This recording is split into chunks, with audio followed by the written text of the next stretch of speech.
very much. It's a particular pleasure to be back here at Sangam Talks. Today I'm going to talk about another topic, which is about the India's freedom struggle, but not talking about all the heroes, which is what everybody likes to talk about, but talking a little bit about the collaborators who collaborated with the British to perpetuate their rule. I think we should remember them too.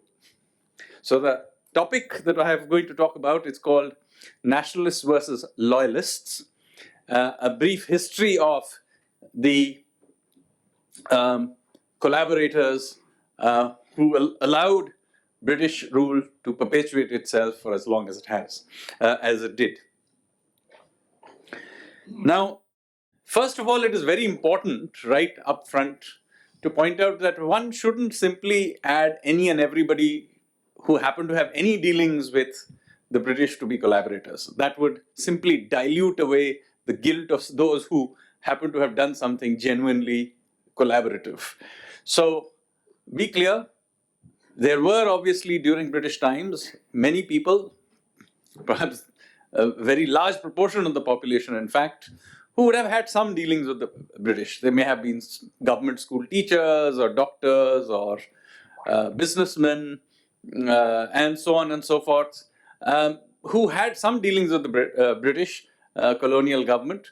I think it would be way too harsh to call them collaborators because, as I mentioned, they had no choice, and in any case, we would end up simply diluting away the real, genuine collaborators. It is somewhat more complicated when one talks about those people who did, however, directly work with the British in some capacity, say as government officials, particularly government officials and things that did include directly perpetuating their rule. For example, police informants. Now clearly they were doing something that was collaborative. There were obviously administrators and so on. And there are many shades of grey here. Some of them were doing jobs that may not have been, which may have been harmless enough. But it is true that the British would not have been able to rule India but for the help of very large numbers of Indians who did work in their service doing things which was clearly directed towards other Indians. For example, as I said, police informants or jail wardens and so on, who were directly involved. Also involved would be people like, say, Sir Grija Shankar Vajpayee, who was an ICS officer, who was our effective ambassador, called then the Agent General of India, of the British government of India, to the US, who in the early 40s represented, or if you prefer, misrepresented India to British colonial ends in America at a time when the US was particularly keen on supporting the Indian cause. And so in some ways he became an instrument of the British colonial administration. One could of course argue, and it is often argued, that many of them were simply following orders. Now that, in my view, is not a really strong defense. After all, the Nazi officials who ran Auschwitz were also following orders. So I do not consider that a defense at all. So I will let you judge what shade of grey many of them fell in. Certainly in many, many cases, they would fall in a very dark shade of grey. But I'm not even going to talk about them in today's talk, because there are many others more who will be much more black and white, and as you will see. Am I going to then include in the list of collaborators the political class? Because there was a significant proportion of the political class which, in again various shades of grey, did collaborate with the British. Remember always that when the Indian National Congress was started in 1885, it was not started as a nationalist movement. It was started as a safety valve by the British themselves. They understood that nationalist feelings were bubbling up. They wanted to create a safety valve. And some of the early leaders of the Indian National Congress were certainly very, very, almost embarrassingly subservient to British cause. I mean, they would at best raise some minor issues, and that also in almost words that are almost painful to read today. The likes of W.C. Banerjee, for example. You should go and read some of his speeches. And it's only really towards the end of the 19th century and early 20th century, thanks to the coming forward of leaders such as Bal Gangadhar Tilak, Bipin Chandra Pal, and Lala Lajpat Rai, the Lal Bal Pal trio, and of course Aurobindo Ghosh, who basically gave the Congress a much stronger bite. And the story of their tussle in the first decade or two of the 20th century is very often written as the battle between the extremists and the moderates. That tells you a lot about who wrote that history from those terms themselves. Because you get the impression that the extremists were an unreasonable bunch of people, and the moderates were nice chaps who were being reasonable. But what were the extremists asking for? Well, the Lal Bal Pal trio were basically asking for full freedom, Purna Swaraj. That is what was considered so unreasonable that they were called the extremists. Whereas the moderates were basically at best asking for dominion status, but most of them actually wanted very minor concessions in the early decades. Later on, they became a little more stronger in their words. So if it had not been the British and their moderate friends who had written the history, perhaps the better wording for this would have been that tussle to have been named as the Nationalists versus the Loyalists. And indeed, this is the terminology that Aurobindo Ghosh himself used at that point in time. So I'm just pointing out to you that when you read history and you read these terms, do remember that many of these terms represent a certain point of view, and very often this point of view comes, sadly, from that of the collaborators. But I'm not even going to talk about them, because even here there are shades of grey, even amongst the loyalists. So I'm going to talk much more about the more black and white characters, because there are so many of them. I'm only going to even stick to talking about the collaborators only of the revolutionary movement, which I happen to know rather well. And I'm researching for a book, which hopefully at some point in time I will get around to finishing. So let me take you back to the year 1897. Tilak is finally beginning to raise the sort of tempo on the political movement side. But a new movement begins to rise, which is that of armed resistance to British rule. And the traditional point of calling that sort of the turning point is usually the assassination of Walter Rand, who was the plague inspector in Pune, who was using some of his powers under the Epidemics Control Act to do fairly draconian and unreasonable things. So two brothers called the Sapekar brothers, or the Chapekar brothers, I always, difference of pronunciation, but Chapekar brothers decided that they were going to kill him. And so on Ganesh Khind Road, they walked up to his carriage and they shot him dead. So this is not the story about why they did it and so on. What is interesting is that two of their close relatives who had a hint of what they had done, called the Dravid Brothers, were the ones who actually gave the information to the British. And it is based on the Dravid Brothers' information that the Chapekar brothers were arrested and they would be later hanged. If you go to Ganesh Khind Road today, there is a small shrine by the side of the road across from a mall where there's still a shrine or a memorial to the Chapekar brothers. That is where that event happened. However, there was another brother, a third brother of the Chapekar brothers, who found out about what the Dravid brothers had done. And he and a friend then hunted down the Dravid brothers and shot them dead. This is incidentally something that the revolutionaries quite regularly did to those who had informed on them. And I will talk about a few of those incidents. But it set a pattern where you would see collaboration, but let me say that at least the revolutionaries did not take it lying down. And there were many instances where they would hunt down informers. Now, thanks to the incident of the Chapekar brothers, a young boy called Vinayak Savarkar was very inspired, and he swore at his family, to his family deity, Bhavani, that he would stand up and take up armed revolt against the British. And after many adventures, this young boy, then a young man, ended up in 1907 in India House in London, which was a hostel for students studying there.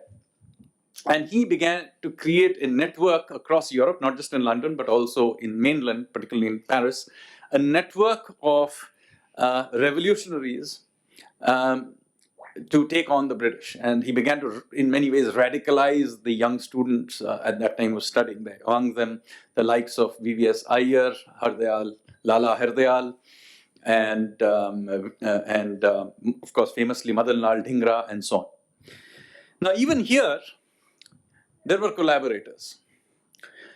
Scotland Yard and the advisor to the Secretary of State for India, they basically managed to infiltrate India House. And they began to put all these intelligence officers to look at what was going on in India House.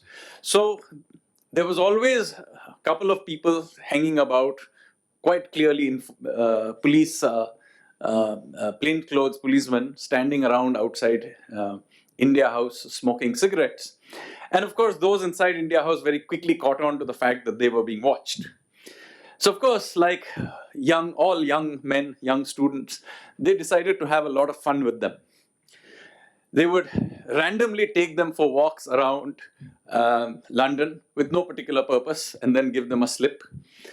And there are beautiful stories how they would just wander around in circles and circles and circles around India House till those who were following them just got frustrated.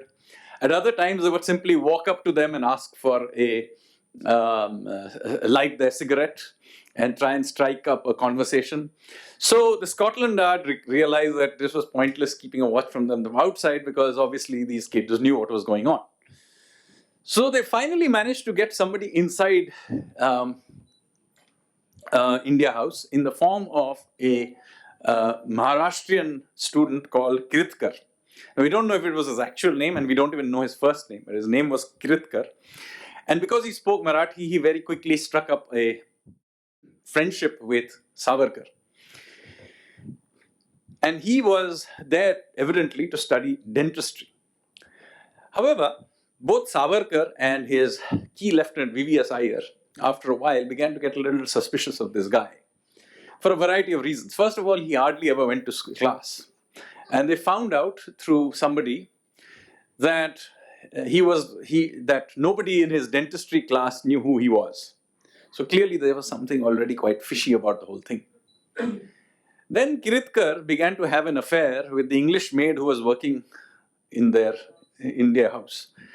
And they began to have a very open and rollicking affair, and the maid would spend large amounts of time in his room and so on. So they were anyway thinking there was something very odd, and he was clearly spending a lot of money. So anyway, they managed to get rid of the maid, who Kiritkar then set up in a house not far away from India House, and he continued to visit her. So the students were already suspicious of how does he have so much money to do all of this thing. So one day V.V.S. Iyer opened his door with a master key that they happened to have. And they went in, And they discovered that he was sending a half-finished report that he was sending to the British intelligence and Scotland Yard. So by this time, they had some guns inside in India House, and VVS Iyer hid in his room. So when Kiritkar came back, he put a gun to his head, and he confessed everything. So now the students made Kiritkar sit down, and they decided what will they do with him, and of course threatened that they're going to kill him, etc. But Savarkar decided he shall have some fun. So what they did is they decided to, they told him that he could continue living there, but except that they would dictate his weekly reports. So what they would do is that after dinner, the whole hostel would sit around the dinner table and write all kinds of bizarre things into the report and send the report. Now, we don't know for sure whether Scotland Yard, after a while, discovered what was going on. But nevertheless, it's fun to think about these young students in London in the year 1910 sitting around the table and thinking of outrageous things to write in this report. Of course, this did not last for too long. A couple of years later, Madan Lal Dhingra would go on to assassinate the intelligence officer. Of course, Savarkar would ultimately be arrested. He would be sent off to Kala Pani and so on. And I'm not going to get into that story because that's a different story. Meanwhile, back in India, the revolutionary movement was bubbling up. And by around about 1910, the key leader of this movement was a gentleman called Raj Bihari Bose. He was originally from Bengal, but he was working out of the Forestry Research Institute in Dehradun. This is not the one that you see when you go today, because that one opened only in 1922. There's a smaller setup near Tibet Bazaar. There's still some red-colored brick buildings which were there where Raj Bihari Bose used to work as a lab assistant. And he planned in 1912 to carry out a major assassination attempt on the Viceroy Hardinge in Chandni Chowk. And if you go to Chandni Chowk, you will see where this attempt happened. It's in a place on a wholesale market called Katra Dhulia, which still exists. It has a green door. It's across, by the way, from the Parathe Wale Gali. And the place where there was a place that they identified where they were going to throw the bomb. So he went and got a young boy called Basant Biswas from Bengal. Now, Basant Biswas came from a small village near Krishnanagar in Bengal, in Nadia district. And he was given a lot of training. And then in December 23rd, 1912, when the formal inauguration of Delhi as the national capital was shifted from, the announcement had happened in 1911, but the formal transfer happened in 1912. And there was a big procession that went through Chandni Chowk. In front of Katra Dhulia, Basant Biswas dressed as a woman, and Raj Bihari a little behind in one floor up, watching the whole proceedings. They managed to throw a bomb on the elephant and on Viceroy Hardinge, and it exploded. It killed his attendant, and it very badly hurt the Viceroy. So much so that he was hospitalized for some 6 months. He didn't die, but he was very badly hurt, and naturally became a major outrage.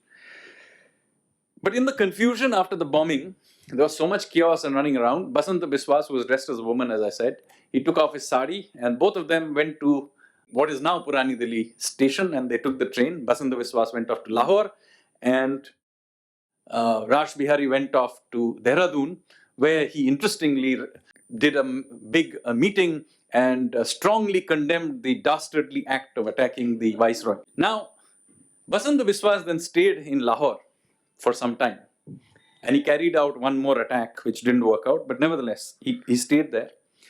But of course, people were suspicious, had heard his name, they knew that they had something perhaps to do with him, but they didn't know where to find him. And of course, in those days, it was much more difficult to identify somebody.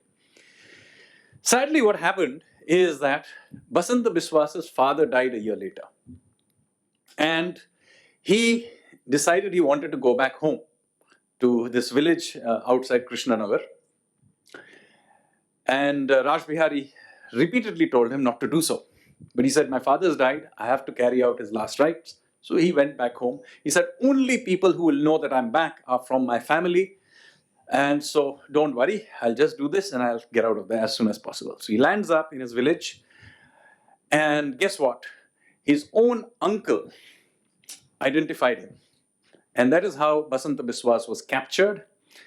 Not only was he hanged, and he was 17 years old then, incidentally. Many of his team here in Delhi, that included Amir Chand, Master Amir Chand, there was Bhai Bal Mukund, there was Raj Bihari, all of them were hanged after this. But one of the saddest parts of this story is that not only were these punished, but also, of course, their family was, which had been jamindars, were then very rapidly reduced to extreme penury. But the family of the uncle became very rich and powerful and politically very powerful in that area, because obviously the British supported their cause and supported them in many ways. And to this day, the uncle's family continues to be the most powerful political family of that area to this day. Now, after this incident happened, however, meanwhile, there was a lot of buzz going on about the revolutionary movement, not just in India, but also in the Indian diaspora all over the world, particularly among the Punjabis, Sikhs who in North America, along the west coast of North America, which is in California and in British Columbia, in and around Vancouver. And one of the disciples of Savarkar had ended up in San Francisco, and he began to now organize them using a newsletter called the Gadar. Gadar literally means the revolution. And this was being spread through the network of Gurudwaras all along the west coast of North America. And very quickly they connected through to Sikh communities in Hong Kong, in Singapore, and in Malaya, and even reaching back to Punjab. So there was a huge amount of radicalization that began to happen. Now, the British were entirely aware of this radicalization happening circa 1912, 13, 14. And so they began to infiltrate the Gurudwaras to try and stop this happening. And they put a police officer who had grown up in India, a British police officer who had born and grown up in India, and had gone to Canada. His name was Hopkinson. And Hopkinson then, job was, he was given a significant amount of money to essentially find loyalist Sikhs and infiltrate all the Gurudwaras. So he began to do this very, very systematically, and he was given a huge amount of resources to do this. So basically what they were trying to do was, one, diminish all this nationalist feeling that the Gadarites were fanning, and very systematically separate out the Sikhs from the Hindus. This was a very important thing they wanted to do, because that was one clear way in which to divide the Hindu-Sikh community of North America. Now, not surprisingly, there were many people in the Gurudwaras who figured that this was going on. So very quickly, the Sikh community in North America became completely divided. And the majority were with the Gadarites, but there was this strong and well-fed community of British collaborators. And we have their names, and it's important to name them. There was a gentleman called Belal Singh, and there was another one called Arjan Singh. They were the two key collaborators, but there were many others as well. Now, the Gadarites knew this, and in the years 1913-14, they began to systematically kill these collaborators. So in one such incident, Harnam Singh and Arjan Singh, two of them, were shot dead in the very, very mysterious circumstances. Now you can imagine that the collaborationist group became panicked by this situation. And Belal Singh, who was one of Hopkinson's key informants, he panicked so much that he went into the main Gurudwara in Vancouver with a revolver, and those whom he suspected of carrying out these killings, he shot them dead. So now you can imagine this caused complete chaos. And so Belal Singh was captured, and Naturally, the British couldn't pretend that nothing had happened because there so many people had seen this killing. So they put him on a mock trial. It was very, very clear that he was going to be cleared because he would some cock and bull story was being prepared, which that he had done it in self-defense. So the court hearing started, and it was very clear to all parties that he was going to get absolved of all things, despite the fact that dozens of people had seen him kill these two people in a gurudwara. Now, on the last day, a key when the last day of the trial was going on, the Hopkinson was supposed to come and give his testimony. When he was standing outside or just about to enter the courtroom to give his testimony, one of the Gadarites, God bless his soul, called Mewa Singh, pulled out a revolver and shot him dead. And then he surrendered, and Mewa Singh was then put on trial and then hanged. Almost nobody today in India remembers Mewa Singh. But at that point in time, the atmosphere in the Sikh community in North America was such that 400 Gadarite Sikhs turned up outside the jail when he was hung. And to this day, in theory at least, there are still nationalist Sikhs there who celebrate his death anniversary. But almost nobody else, other than the small group in North America, and certainly not in India, have ever heard of Mewa Singh. Please read up about him. What an amazing guy. And what happened to Belal Singh? Well, Belal Singh obviously got absolved because that was the plan. So the British authorities in Canada absolved him. He became free. But that did not save him. There were at least 2 or 3 more attempts to kill him from the Gadarites. So much so that he finally decided that it was safer for him to be in Punjab.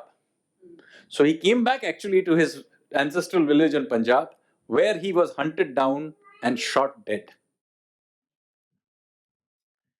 Now, meanwhile, the First World War was gathering pace. And the British needed soldiers. So they began to get hold of, asking, drive to get Indian soldiers to work for them. And yes, in the initial bits, there were indeed some enthusiasm amongst those from particularly warrior classes who wanted to sort of join in the endeavor. So in the very initial phase, there were volunteers to actually fight this war. But after a few months, it became quite clear that this was not going to end long, and you were getting literally, when the dead bodies began to come back, the enthusiasm quickly filtered away. At this juncture, the British government took a much more strong view of how to gather recruits. They managed to, of course, get a whole bunch of people who were in favor of them, which include, by the way, the chief of the Golden Temple, who was then called the Chief Khalsa Diwan, a gentleman called Arur, who managed to gather a lot of some more enthusiastic. By the way, Mahatma Gandhi at this juncture has just returned to India, went around villages in a bullock cart trying to recruit Indians to fight in the war as well. Anyway, but even all these exhortations did not manage to get enough people, because as the body count went up, volunteers were very thin on the ground. So at this juncture, the British got hold of a bunch of contractors. And these contractors were given the job of essentially going out in slaving raids to villages. And they did this particularly well documented for Punjab, but they did it in other places as well, I'm sure. So they would go into a village, surround it, and particularly from the poorer segments, they would capture, families who are laborers or whatever. Whoever was an able-bodied young man, they would simply drag these guys and take them off and put them in the army. And many of these contractors became very, very rich as a result of this. And so from that point in time, much of the Punjabi elite were these contractors, and to this day, their descendants are the Punjabi elite of even today, are the contractors for this effort. Now, there are very horrific stories about what has happened, and many of those whose names are carved on the India Gate who died in the First World War fighting for the British do remember that they were not volunteers, as they are sometimes portrayed to be. They were essentially village kids who had been dragged off by these contractors for a fee and forced to fight in this war out in somewhere in Europe, in the trenches or in Gallipoli and so on. They were, and there were Indians, contractors who made a large amount of money by essentially per person. It's almost like a slave, selling a slave. You captured, like slaving trade, captured these guys and sold them to the British to die in Europe. That is basically what was going on, and some became very, very rich. Now, of course, the revolutionaries knew that there was a lot of murmuring of unhappiness amongst the Indian troops. So they were trying to instigate a revolt in the Indian army. And Raj Bihari Bose, who had still not been captured, and his assistant and Lieutenant Sanjeev Sanyal, they began to now collaborate with the Gadarites, and they began to now infiltrate many of these Indian battalions and regiments to try and instigate a mass revolt. And they decided that there was going to be a mass revolt in the Indian army, not sort of inspired by 1857. And this would start in the northwest of India and roll its way across India till it fed through to all the Indian regiments, even those who had been posted abroad. And this was supposed to happen on the 21st of February 1915. And it was all set up already. Large numbers of Indian soldiers had been primed. Raj Bihari himself had moved and gone to Lahore. There was a gentleman called Pingle who was in Meerut, and Kartar Singh Saraba, young 18-year-old who was a Gadarite, had come back. He was put in Ludhiana and so on. So they were all primed. When Raj Bihari noticed that there was this fellow called Kirpal Singh who was seen suspiciously on Lahore railway station talking to somebody who he knew was an intelligence officer. So he immediately knew that things were going to go wrong. And what he did is he then tried to push the revolt forward a few days from 21st. But this too, information got through to Kirpal Singh, and he conveyed this to the British. What the British did immediately was changed all the Indian guards at the armory with European ones. So immediately the Indian soldiers had no access to guns as long as they were in India. When they went outside, it's a different matter. And this revolt on that day collapsed. The only place where this revolt actually happened is where this information hadn't reached, which was in Singapore. And for about a week, a Muslim regiment in Singapore held Singapore for a full week till it was put down ultimately by the British with, interestingly at that time, collaboration of the Japanese. Anyway, so again you can see clear collaboration leading to a collapse in this happening. Now, many of these characters were shipped off by the British. Many, of course, were hanged, but those who survived from many of these episodes were shipped off to Kalapani, as you many know. Now, one of the interesting things that happened in Kalapani is that, of course, there were a few senior officials who were British. But it is important to remember that the cellular jail in Kalapani on a day-to-day basis was largely run by Indians. They were the jail wardens. And it is the jail wardens who, in fact, carried out most of the cruelty. So it is very important to remember, and many of their names are still known. So I would like you to read many of the books. For example, the book of Aurobindo Ghosh's brother, Barin Ghosh, has written a very nice book where he mentions some of their names. Read them. And of course, specifically what they do, many of the revolutionaries tended to be Hindu, so they would put Muslim guards on them and try and cause all kinds of dissension. But anyway, it is important, again, as I said, their names need to be remembered. Because if we do not remember the collaborators and only remember the heroes, then you'll never get the full picture. It's important to remember the collaborators. The First World War ended in 1918. In 1919, all the soldiers began coming back. Now remember, these soldiers had fought in the trenches. They had already unhappy when they were recruited. They had been then radicalized by Raj Bihari Bose and the Gadarites. And now they had lost their fear of killing white men, having fought in the First World War. And they were coming back, and the British were extremely scared that these guys were going to now carry out that revolt that they had planned in 1950.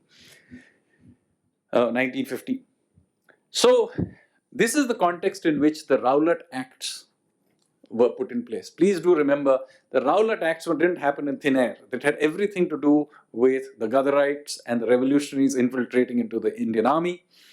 And so, of course, the Jallianwala Bagh massacre happened as a result of protests against this Rowlatt Act.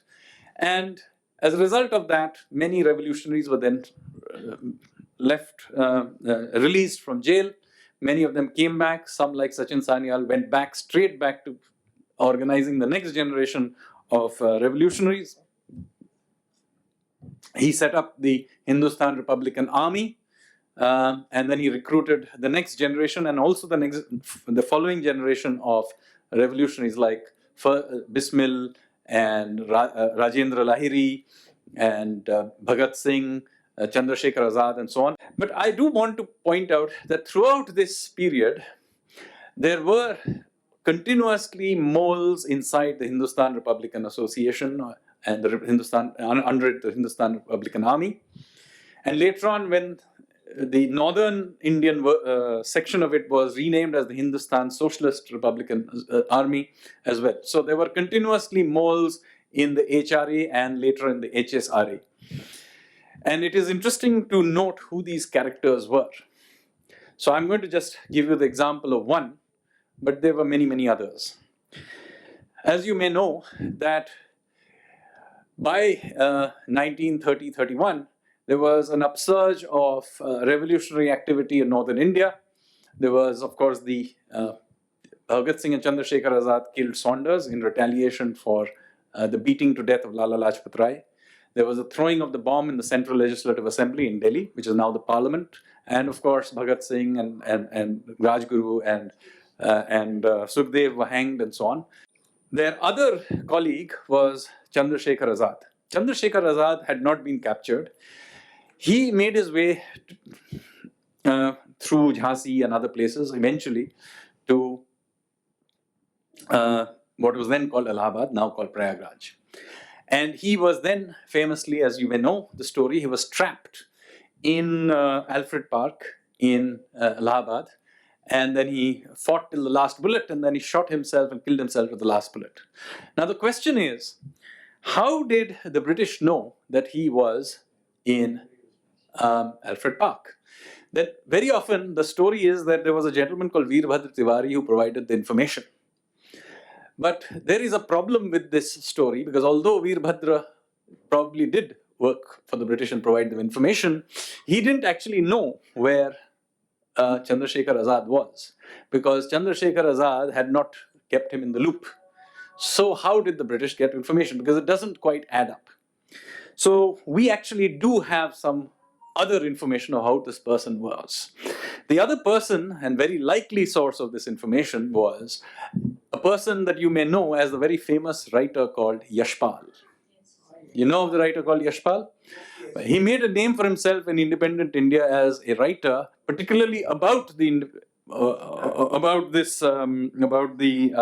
revolutionary movement. But do you know that he was actually the most likely source of the information? So much so, in fact, even before Chandrasekhar Azad died, he already suspected that there was something fishy about him. And he had instructed several members of his group to actually look out for him and kill him if necessary. But we know also for a fact that Yashpal knew that Chandrasekhar Azad was in Allahabad, because they had actually together gone and seen Jawaharlal Nehru the previous day. But the best information about this actually interestingly comes from many decades later. Somewhere in the 1960s, a CID officer called Dharmendra Gaur, who was in the Lucknow office of CID, came across a bunch of letters from the late 1940s, or rather 1940s, from just the period when the British were about to hand over to the Indians. This is, I think, from 1946, if I'm not mistaken.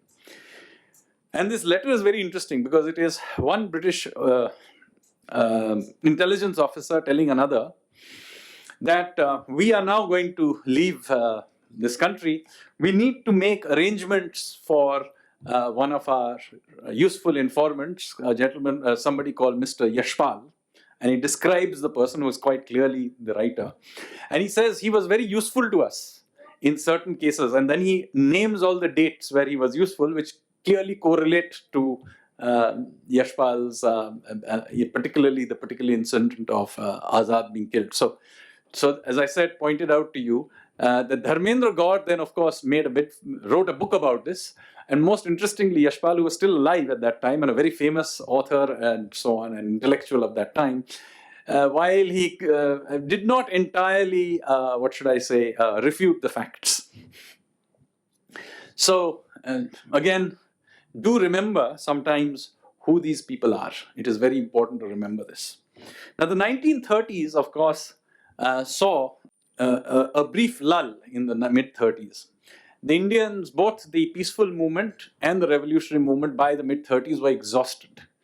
They had tried over the previous decades, various moves, whether the non-cooperation movement on one hand or the various revolutionary activities on the other. They had simply failed to budge the British. And so they were exhausted. And then only in the very late 30s did they begin to again gather momentum. Raj Bihari Bose was then based in Japan, and of course the Japanese entered the war, and so on.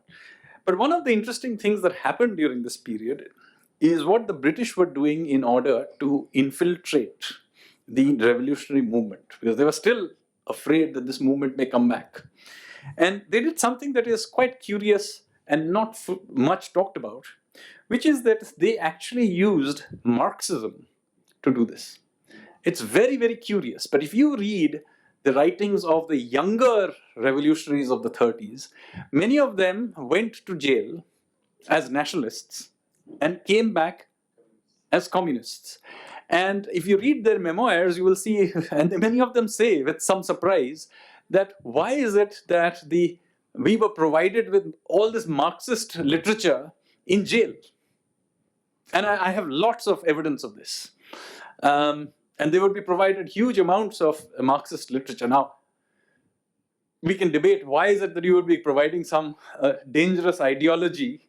One would consider that, even the British considered Marxist ideology to be somewhat dangerous. But it is possible that they thought that this was a good way to split them. And it is certainly true that by the mid-30s, the Russians, who had originally tried to set up the Communist Party of India in Tashkent through M.N. Roy and so on, they had actually lost control of the CPI. So who controlled the Communist Party of India in India? Well, it turned out that it was the British communists. A gentleman called Rajni Palme Dutt, who was almost certainly a double agent. And this control of the communist movement by the British communists came in very useful during the Second World War, because the communists completely sided with the British during this period, citing the fact that the Soviet Union was fighting on the side of the Allies, and therefore they were honor bound to side with the Allies. So, not surprisingly, the communists called Netaji the following. I have written a few interesting ones down for you. The running dog of Tojo. Tojo was the leader of the Japanese. Donkey carrying Tojo. Midget led by Japanese imperialists. Mask of Japanese imperialist ogre. These are names by the Communist Party of India for Netaji Subhash Chandra Bose. So it is not very surprising, therefore, that the memory of Subhash Chandra Bose in Bengal was very quietly subsumed during the 35 years of communist rule. If you're wondering why Netaji is not more celebrated in Bengal the way he would think he would be. The reason is that his very existence was an embarrassment to the people who were the dominant political ideology of that part of the country. Now, I've spoken for a fairly long time, but I do hope that you have got a flavor of the many people who worked tirelessly to keep the British ruling India. Thank you very much, ladies and gentlemen.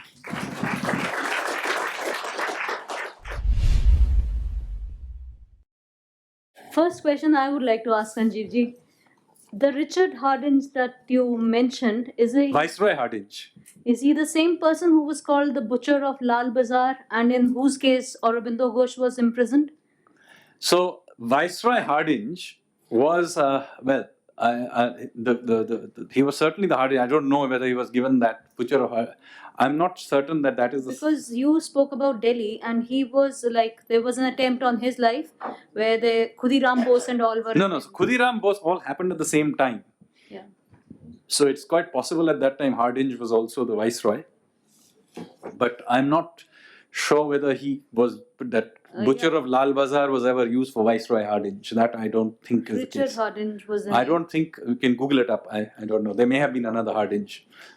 All right, because this at the same time and the same name, and so it is possible. I don't know. I don't know it off the top of my head. Bomb at his carriage, but they failed. It was. Yeah. There were many. The Khudiram Bose bombed somebody else. That is not the same person who became Viceroy. All right. That is not the case. Kingsford is the right name. Yes, it is not Hardinge. Don't confuse them. So my question is about the legacy of Bhagat Singh. So what we see is that all the the Marxist parties and the leftist parties keep appropriating Bhagat Singh. And recently with the Punjab election, we are seeing that the party which has won is actually promoting Bhagat Singh in Delhi's government schools also and in Punjab also. And unfortunately, he's been ruling Delhi. Now he's got Punjab. So my question is, how do you see Bhagat Singh, as in, was he a communist before he went into jail? So let me say that Bhagat Singh was indeed towards the end of his life a communist. And that is true. But there is a problem with appropriating him into saying that he was the source of the communist movement. He's not, because he was a member of a revolutionary movement which was quite explicitly not Marxist. In fact, the HRA, his guru, in a sense, who started as a gentleman called Sachindranath Sanyal. Sachindranath Sanyal was distinctly not a communist. In his book Bandi Jeevan, he spends a significant amount of his time mentioning why he disliked Marxism. So the movement that Bhagat Singh belonged to, the revolutionary movement, the Anushilan Samiti, the HRA, even the HSRA, then even after the name change, were explicitly not Marxist movements. And Bhagat Singh himself says so. So if you read Why I Am an Atheist, the whole point about Why I Am an Atheist is that he is the atheist and nobody else is. So you read it and he mentions long lists of people. None of these people are atheists. They're all my colleagues. I respect them. I love them. They're clearly Deshbhakts and nationalists, etc. But I am the one who is the atheist. Am I wrong? And that is what he talks about. So let it be very clear that Bhagat Singh was a patriot. He was indeed towards the end of his life a Marxist. That is true. But he was not a part of a Marxist movement at all. Secondly, he was not even the source of the Marxist movement, because the Marxist movement starts, interestingly, with a gentleman called M.N. Roy. So give me a few minutes, I'll tell you a little bit about M.N. Roy. M.N. Roy was originally a part of Bhaga Jyotin's Jugantar group, who got stuck in Indonesia. Then he made his way through North America, Mexico, etc. to the Soviet Union. And in 1920-21, he set up the Communist Party of India in Tashkent, where Lenin gave him the support to set this up. Now, he was stuck in Tashkent. What does he do? So he had two groups of people to set this up with. One of the groups were stranded revolutionaries of Europe, who after Germany's defeat didn't have anywhere to go, so they had escaped to Soviet Union, so he had a small group of them. And he had another group, which was somewhat larger, of jihadis particularly from Kerala, who had the British were chasing after because they had been part of the Mopla revolts and were very keen to fight for the Ottoman Sultan's cause in Turkey. And these guys had made their way into Iran and Afghanistan, and they were trying to get to Turkey to fight for the Sultan, when, of course, the Turks themselves overthrew the Sultan. So they now became stranded. They couldn't go back to Britain, where the British were looking for them, and they couldn't go to Turkey, where Ataturk wouldn't have been very keen on hosting them. So those guys also ended up in Tashkent, in the Soviet Union. So here was M.N. Roy with a bunch of Bengalis and a bunch of Malayali Muslims. And not surprisingly, both of these places would later become sources of communist activity. But M.N. Roy himself would infiltrate, sort of come back to India in, if I'm not wrong, in the very late 1920s or early 30s. I forget the date. And then in the 30s, he would spend some time in jail because he would be arrested. And then when he came out, however, he realized that the Indian communist movement had basically been captured by foreigners. There was, of course, the Russian influence, and I mentioned separately the British influence. And of course, he was also disillusioned by the ideology as well to some extent. And he would drift off from communism to go into something he would call radical humanism. And so there was a Royist communist group or whatever, who separated itself off from the Communist Party of India. So the Communist Party of India does not like to celebrate its true founder, M.N. Roy, because he is an embarrassment. So they have gone and dug around and found Bhagat Singh, who was a Marxist, but had nothing to do with their movement. Yeah. Because actually, if you read the Indian newspapers in India right now, you will feel that the revolution has happened and everything is going to be fine. And Yeah, but they may have found Bhagat Singh is a much more complex character. He was an Arya Samaji Sikh, as it happens to be as well. Namaste, sir. Nitish Goyal. Sardar Bhagat Singh and Chandrasekhar Azad are both great for us. But you think that Chandrasekhar Azad didn't get that glory like Sardar Bhagat Singh? Even he was the key of each and every plan. So let me say, first of all, this is not a competition between revolutionaries about who was the greater revolutionary. They were all very closely working together.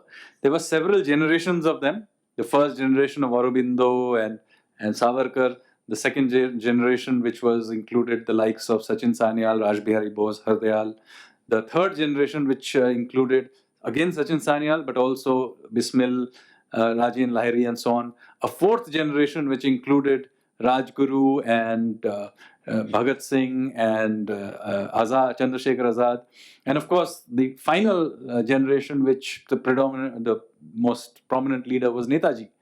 So this is a long series of revolutionary leaders to try and create a contest amongst who was the greatest of them is an insult to their memory, frankly.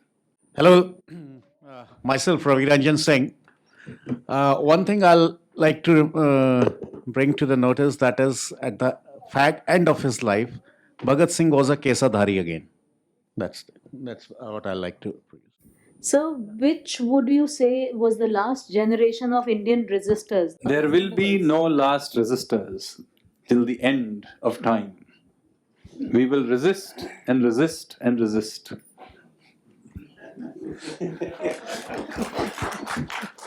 I would also like you to trace the roots of the present day Khalistan movement, present day Sikhs.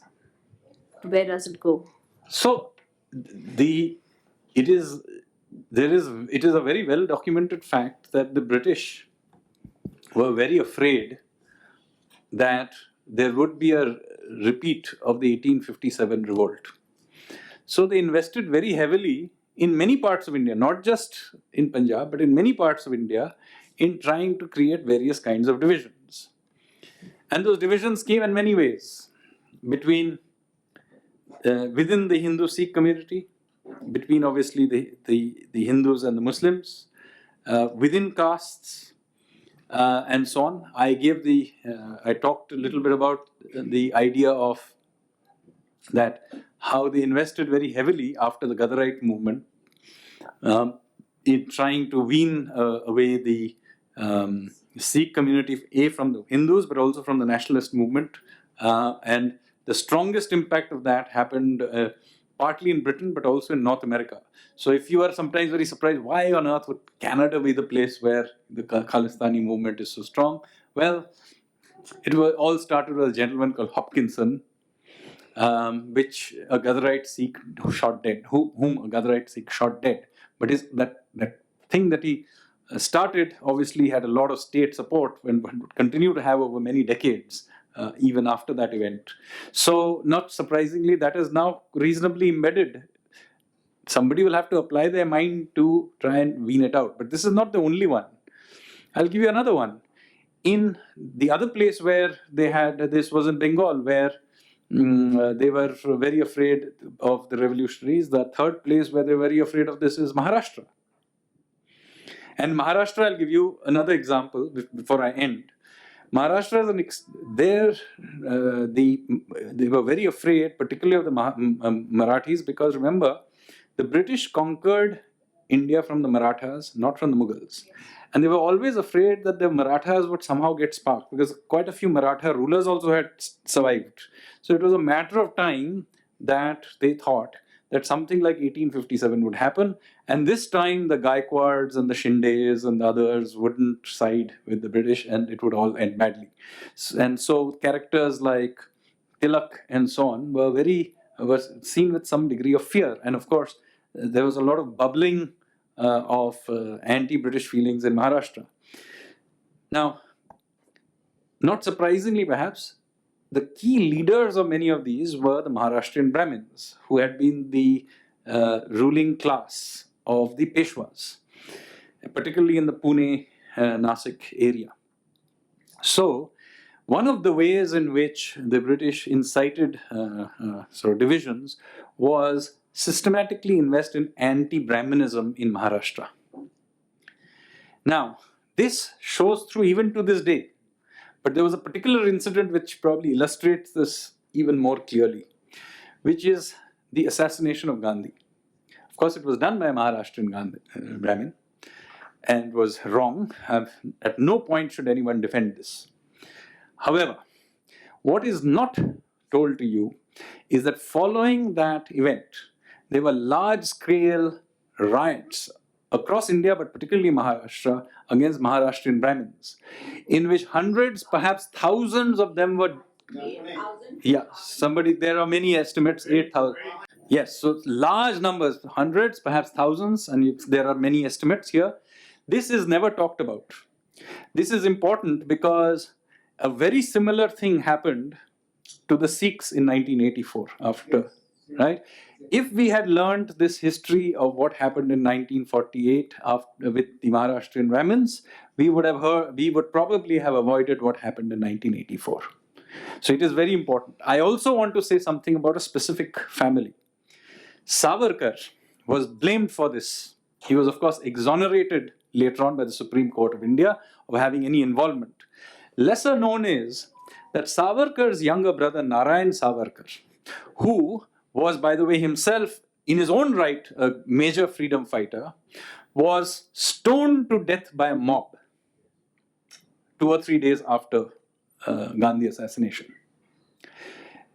Who was the person who was hanged for his death? Godse was hanged for Gandhi's killing. Who was hanged for Narayan Savarkar's killing? No one. It was not even investigated.